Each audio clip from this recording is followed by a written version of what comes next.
amigos ouvintes, irmãos e irmãs que acompanham o programa Conhecer Jesus, muito boa tarde. É um prazer muito grande estar com vocês mais uma vez nesse programa maravilhoso.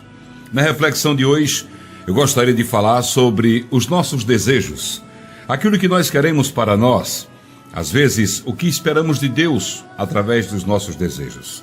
Sabe, irmãos, tem muitos crentes que estão nas igrejas, muitas pessoas que procuram as igrejas, procuram a Deus, pensando somente em obter alguma coisa. Lembra daquela passagem bíblica que Jesus diz: vós me procurais não pelas coisas que eu faço, pelas maravilhas que eu opero, pela palavra que eu prego, mas me procurais porque saciam a vossa fome de pão. E os discípulos até disseram que Jesus tinha sido muito duro naquele comentário dele no sermão e que o povo tinha ido embora com raiva, e Jesus disse: vocês também querem ir? Mas na verdade, meus irmãos, isso não mudou e acontece até hoje. Existem muitas pessoas em algumas denominações religiosas, e eu não vou dizer nomes, que eu não quero ferir o coração de ninguém, mas existem muitas denominações, e os irmãos sabem de quem estou falando, que fica prometendo carro, casa, dinheiro, riqueza, nesse plano aqui, nesse plano terreno. Quando Jesus diz que para seguir a Ele temos que renunciar a nós mesmos, pegarmos a nossa cruz e caminharmos atrás dele. Essa que é a verdade. Mas eu queria falar sobre um homem maravilhoso que é Abraão, o pai da fé, que também procurou Deus porque tinha um sonho de ser pai. Queria ler aqui para começar essa reflexão, Gênesis 22, 1, 2, que diz: e aconteceu depois dessas coisas que tentou Deus a Abraão, e lhe disse: Abraão, e ele disse: eis-me aqui. E disse: toma agora teu filho, o teu único filho, Isaque, a quem amas, e vai-te à terra de Moriá, e o oferece ali em holocausto que eu te direi. Os versículos que nós acabamos de ler agora tratam personagens mais marcantes das páginas da Bíblia.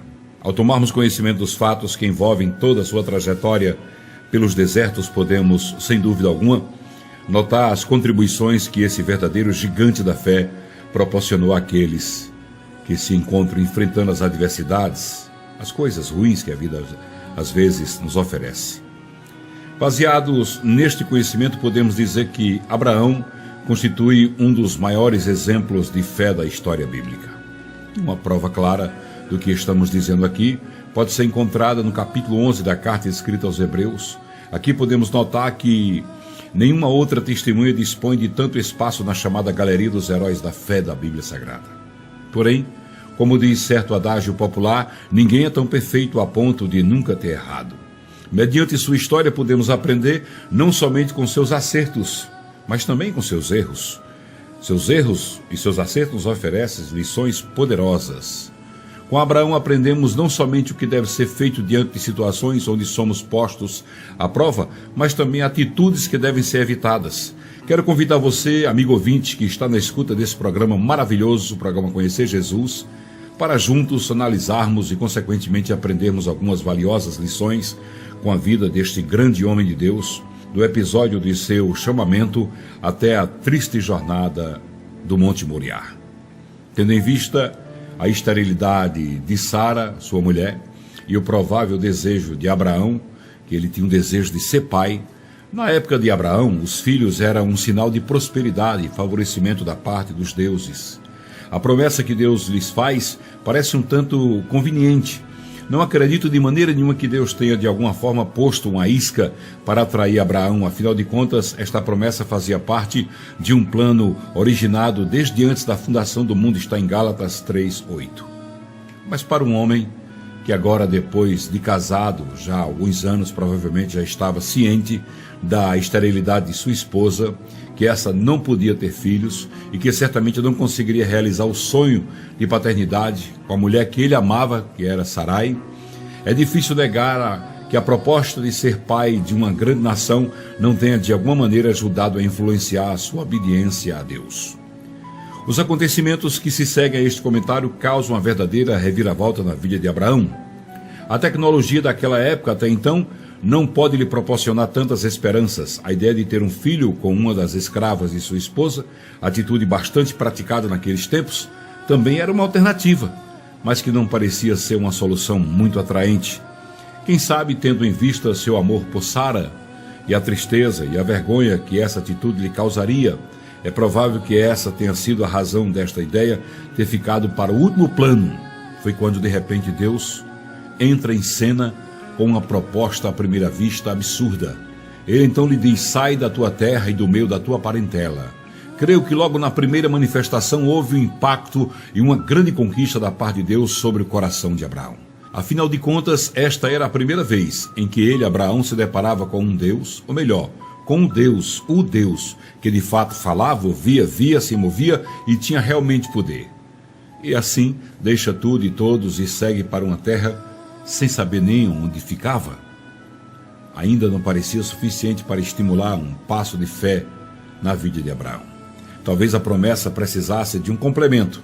E se Abraão, de fato, como qualquer outro ser humano normal, passou pelo doloroso estágio da dúvida e da hesitação, o que devo dizer numa situação como esta? Não deve constituir-se em nenhuma ofensa desde que não sacrifique o restante de nossa obediência às últimas palavras da promessa de Deus.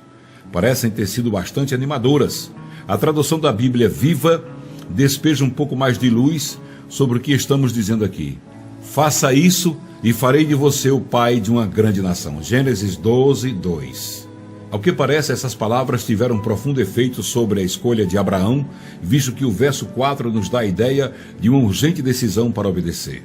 A Bíblia diz: assim partiu Abraão como o Senhor lhes tinha dito. Devo afirmar que essa interpretação dos fatos pode parecer nova, e não quero de maneira nenhuma ser interpretado como alguém que tentou atribuir aqui defeitos e erros que Abraão não tenha cometido. Afinal de contas, já temos quem faça o papel de acusador dos nossos irmãos, isto é, o próprio diabo, está em Apocalipse 12:10b.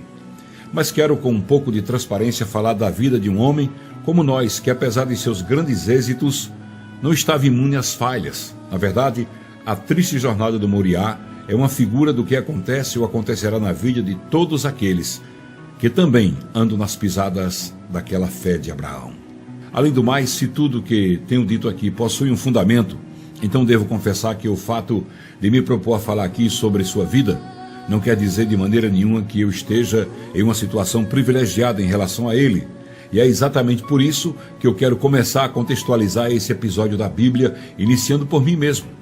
Eu creio que todos nós fomos criados com um propósito e dentro desse propósito há uma tarefa especial para cada um de nós. Isto é uma realidade tão verdadeira que até mesmo aqueles que ainda não conseguiram situar-se dentro deste propósito continuam a orar buscando esta orientação. Sinceramente, devo dizer com toda humildade que Deus tem me comissionado ao ministério da pregação e do ensino da palavra. E devo dizer ainda que apesar de algumas vezes ter tentado me esquivar desse chamado, no fundo, mesmo meu coração sonhava ser um arauto das boas novas do Evangelho, ainda que eu considerasse apenas um sonho. Por que estou pregando? O desejo que sinto de pregar às multidões é o mesmo de pregar para uma alma só, quando surge uma oportunidade. O fato de a pregação ter sido um sonho não teria de alguma forma influenciado o meu sentimento de obediência a Deus. Se Deus me tirasse esse ministério, eu continuaria lhe sendo fiel. Estou em busca de honra entre os homens ou o meu amor por Cristo. Na verdade, o que mais me move é o amor por Cristo, é saber que Ele é soberano e que tenho estado debaixo do seu forte poder e da sua mão potentosa. Se novamente isso lhe parece absurdo, então por que é que a maioria de nossas campanhas evangelísticas, talvez até sem essa intenção, tentam atrair as multidões enfatizando mais o que Jesus faz em detrimento? Jesus pode curar você, dizendo sempre assim. Ele pode restituir o que você perdeu. Ele vai abençoar você e sua família, etc. Para falar a verdade, isso não é nenhuma novidade. Lembra da multidão que foi alimentada na multiplicação milagrosa dos pães e peixes? Quando vieram novamente a Jesus Cristo, o mestre lhes repreendeu dizendo: na verdade vos digo que me buscais não pelos sinais que viste, mas porque comeste do pão e vos saciaste. Está em João, capítulo 6, versículo 26. Cristo reconheceu que o que impulsionava o povo a segui-lo era sua própria fome e sua necessidade do pão. O que devo dizer aqui é que todos nós, conscientes ou não, na grande maioria das vezes, vamos a Jesus motivados por uma espécie de fome. No caso de Abraão, talvez fosse o desejo de ser pai. Mas o que diferencia da maioria de muitos de nós é que a fome de Abraão estava baseada em um desejo puro e sem maldade, enquanto um grande número de pessoas tem servido a Deus por motivos puramente egoístas. Abraão apenas queria ser pai. E você? Você que está ouvindo agora o programa Conhecer Jesus, qual é a sua fome? É o ministério? Uma cura? Melhorar suas finanças ou ainda a salvação de um ente querido? Não há nada de errado em buscar essas coisas, mas devemos nos certificar de que estamos servindo a Deus pelo motivo certo. Isso é, pelo que Ele é e não pelo que Ele pode fazer. E qual é a necessidade de entendermos isso? Bem, é que assim evitaremos que aconteça conosco o que aconteceu ao povo que saiu ao encontro de Jesus, visto que não lhes deu pão novamente. Quase todos resolveram abandoná-lo. João 6,66. Mas depois de tudo isso ainda há, para ser aprendido aqui, a paciência de Deus, porque ela é impressionante. Deus é impressionante como nos aceita da forma que somos, com nossos defeitos e nossas fraquezas. E o mais impressionante ainda são os métodos que Deus usa para purificar as nossas intenções. Depois de ter dado a promessa e da consequente obediência de Abraão, Deus agora inicia o seu processo de silêncio. Por cerca de 55 versículos, vemos a vida de Abraão se desenrolar sem que haja uma só manifestação acerca da promessa.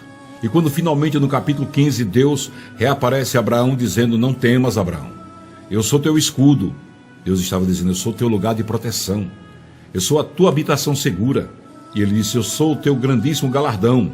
Ele estava dizendo: eu sou a tua maior riqueza, o seu tesouro, eu sou a tua recompensa, Abraão. Parece que Deus tenta esclarecer a Abraão acerca do que realmente era o mais importante na sua presença, seu amor, sua amizade.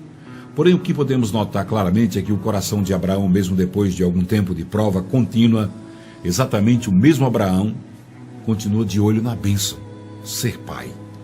Tanto que parece não ter prestado atenção devida nas palavras e até na presença do próprio Deus. Imediatamente ele diz: Senhor Jeová, que me has de dar, pois ando sem filhos? Abraão continuava seguindo a Deus pelo que podia receber. Novamente Deus se mostra paciente com ele e faz um pacto com Abraão para tranquilizá-lo. E como prova de que no devido tempo Abraão receberia o cumprimento da promessa que lhes fora feita, acho que esse episódio tem um pouco a ver com nossas vidas também. Todos nós possuímos promessas estabelecidas por Deus em sua palavra, mas mesmo assim estamos sempre em busca de alguma garantia.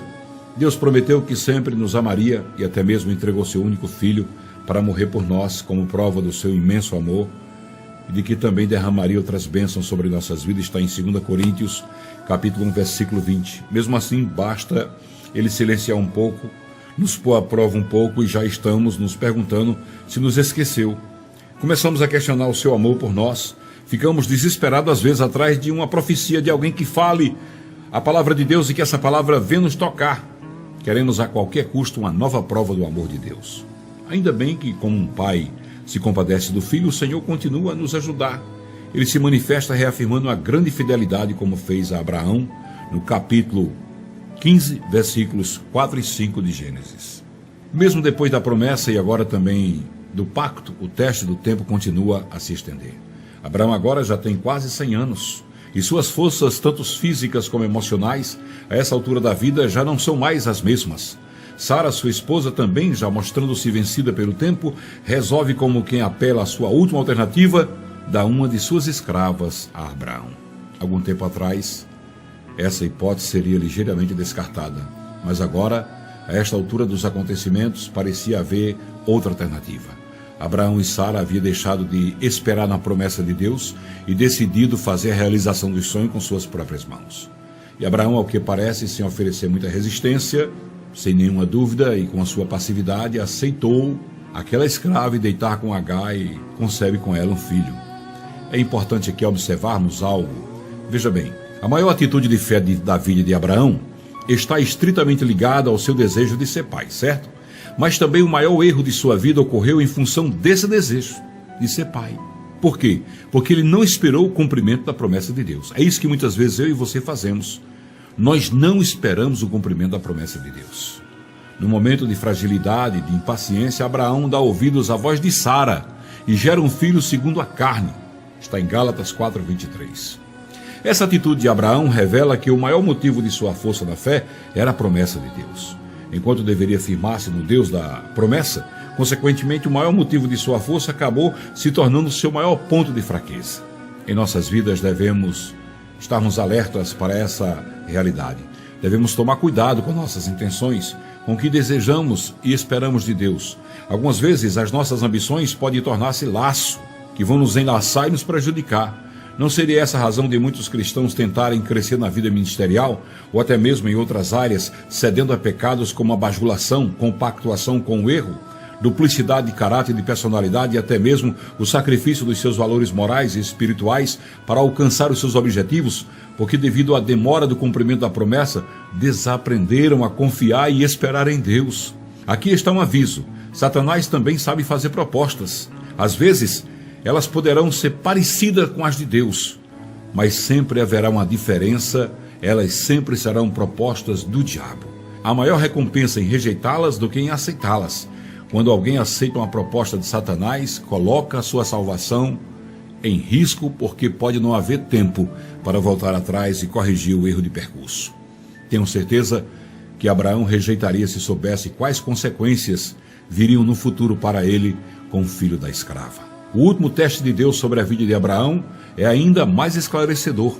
No momento crucial de sua vida, Abraão, que agora já havia recebido a promessa e mais uma vez experimentado a fidelidade de Deus, agora vê mais uma vez o Senhor pô-lo à prova. E adivinhe que Deus resolveu provar Abraão. O verso 2 nos diz: toma teu filho, teu único filho, a quem amas. Deus pede a Abraão a sua preciosidade, o fruto de uma perseverança e de uma esperança. Não apenas de 25 anos, mas de uma vida inteira, o filho da promessa. Parece interessante as palavras de Deus, parecem mais uma espada penetrando o coração do velho Abraão. Não bastasse dizer, toma teu filho. Deus continua dizendo, teu único filho, a quem amas. É claro que Abraão não havia esquecido que Isaque era o filho que ele amava e que ele havia esperado há tanto tempo. O que precisava era compreender o que havia conseguido entender em 25 anos. Chegar o momento de entregar o primeiro lugar do seu coração a Deus, para obedecê-lo e levar Isaque para ser sacrificado em cima do Monte Moriá. Abraão precisou primeiro sacrificá-lo em seu coração, não arrancá-lo de sua vida, não esquecê-lo, muito menos rejeitá-lo ou abandoná-lo, mas de uma vez por todas conhecer ele mesmo o que era mais importante em sua vida. Deus era mais importante. Durante muito tempo, Abraão esperou o cumprimento da promessa. Ele esperou a realização do seu sonho de ser pai, mas não colocou Deus em primeiro lugar em sua vida. Como às vezes eu e você que está ouvindo esse programa não colocamos. Abraão se precipitou ao fazer um filho na escrava, mas agora Deus testava sua fidelidade e seu amor. Durante 25 anos, a promessa de Deus impediu que Abraão olhasse para o Deus da promessa e olhasse somente para a promessa. É isso que eu tenho que fazer em você, olhar para o Deus da promessa. Naquele dia, tudo seria esclarecido. Abraão saberia, e nós também, que era de fato o maior amor de sua vida. A Bíblia nos diz que Abraão obedece ao Senhor. Seu filho, apesar de não estar bem a par dos acontecimentos, obedientemente o segue por uma jornada de 3 dias até chegar ao Monte Moriá. A triste jornada do Moriá foi aqueles 3 dias de caminhada. O que não passou na cabeça do velho Abraão? Mas a sua fé superava tudo aquilo. Naquele momento, ele estava com a promessa cumprida, mas ele sabia que o Deus que havia gerado um filho no ventre de Sara seria o mesmo Deus que poderia ressuscitar seu filho. No alto daquele monte, Abraão leva a sua obediência a quase um desfecho final. Sem dúvida, aquela era a maior de todas as provas que ele havia enfrentado em toda a sua vida. Ter que deixar seus parentes agora parecia pouco diante do que estava proposto. 25 anos de espera eram toleráveis, mas sacrificar o próprio filho de tudo era realmente mais do que o velho coração poderia suportar. Porém, todo aquele tempo andando pelos desertos não havia somente lhe proporcionado momentos difíceis na vida. Abraão havia aprendido a confiar em Deus a ponto de crer que Deus era poderoso para até dos mortos o ressuscitar. Glória a Deus.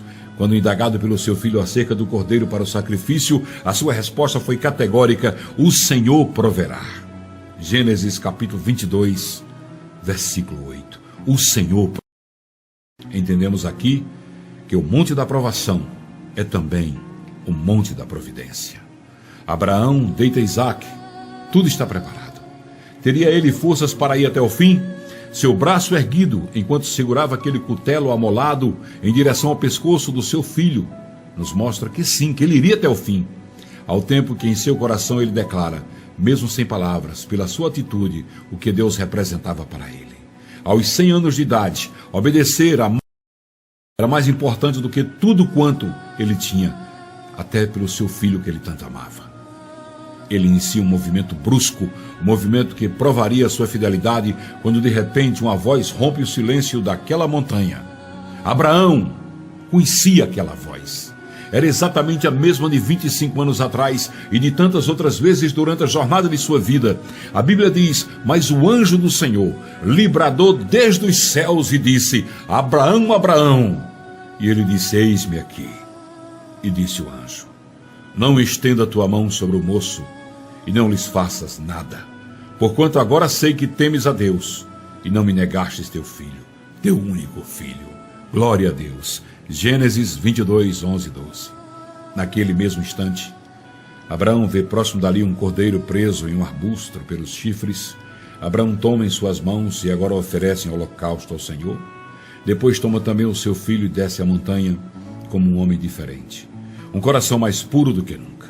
Tantos anos de espera, tantos anos de aprendizado na eterna escola de Deus, que precisavam ser selados com uma experiência ainda maior. Ele agora não tinha mais dúvidas em seu coração, não havia mais qualquer espécie de concorrência. Seu experimentado coração continuou amando Isaac, sabendo que somente Deus era realmente o seu grandíssimo galardão. Glória a Deus. Meus queridos irmãos, ouvintes, todos esses acontecimentos nos trazem novamente à memória uma questão um tanto perturbadora. Por que Deus nos prova? Quais são suas intenções ao provar o justo? Bem, temos que admitir que o motivo pelo qual Deus nos põe à prova não deve ser porque Ele, o Deus onisciente, queira nos conhecer melhor, pois se assim fosse, como explicaríamos o Salmo de número 139, quando Deus nos conhece, nos sonda? Mediante a história de Abraão, podemos chegar à conclusão de que o papel da aprovação diz muito mais respeito a nós do que ao próprio Deus. E que, na verdade, Ele nos prova não para saber o melhor quem somos, mas para que nós saibamos quem Ele é. Deus não tem opiniões erradas a nosso respeito. Nós sim. E às vezes as provações se encarregam de levar embora essas opiniões. Para isso, importa que a nossa fé, muito mais preciosa que o ouro que perece, e aprovada pelo fogo depois da prova, se acha em louvor, em honra e glória na revelação de Jesus Cristo. Essa linda passagem bíblica está em 1 Pedro 1,7. Nessa vida, não importa possuir bens materiais. Não importa ganhar algo ou perdê-lo também. Não importa ser isto ou aquilo, mas sim estar ciente de que em Deus temos todas as coisas. Glórias a Deus por isso. Fica na paz. Fica com Jesus, porque por amor a você, Ele foi para a cruz.